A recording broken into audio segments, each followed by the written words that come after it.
సినిమాలల్లో సీటీలు కొట్టించే డైలాగులే కాదు, మైకు వట్టి ఓట్లు రాల్చే స్పీచ్లు కూడా దంచేదందుకు తయారైతున్నాడు సీమాసింహం బాలయ్య.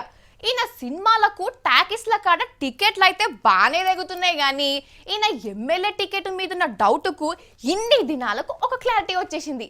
మరి ఏడికెళ్ళి సమరసింహం సై అంటున్నాడు అనేది చూద్దాం. మొత్తానికి బాలయ్య ఎమ్మెల్యే టికెట్ మీద ఫుల్ క్లారిటీ 48 ప్రేములల్లా 70 ఎంఎంల కానొస్తున్నది. ముద్దుల మామయ్య లేటెస్ట్ లెజెండ్ బాలయ్య అనంతపురంకెళ్ళి హిందూపురం ఎమ్మెల్యేగా నిలబడబోతున్నాడమ్మా.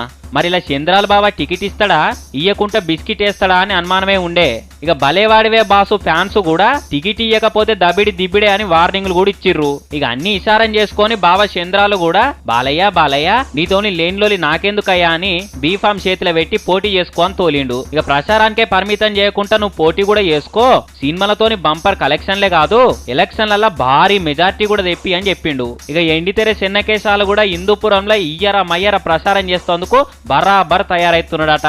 చరిత్ర అంటే మాదే, రాజకీయాలలో చరిత్ర సృష్టించాలన్నా మేమే, దాన్ని తిరిగా రాయాలన్నా మేమే. మరి నాన్నగారు ఆ కాలంలో అని నత్తి డైలాగులతోని బాక్స్ ఆఫీస్ నే కాదు బ్యాలెట్ ను కూడా షేక్ చేస్తాడేమో. మరి స్టేట్ అయినా సెంట్రల్ అయినా పొజిషన్ అయినా అపోజిషన్ అయినా నేను దిగనంత వరకే once I step in history repeats అని డైలాగులు కొడతాడు కావచ్చు. పుసుక్కునే వల్లనే ఈ సమరసింహానికి పోటీగా నిలబడితే మీకు సీటు కాదు కదా అసెంబ్లీ గేటు కూడా దాకనియ్యా అని డైలాగులతోని భయపెట్టించిన దిక్కే లేదు. మరి బాలయ్య బాబు ప్రసారం ఏ తీరుగుంటది, వెనక సిరి ఫలితాలు ఏ తీరుగుంటాయి అనేది కూడా జర్రని దినాలు ఓపిక పడితే తెలుస్తుంది.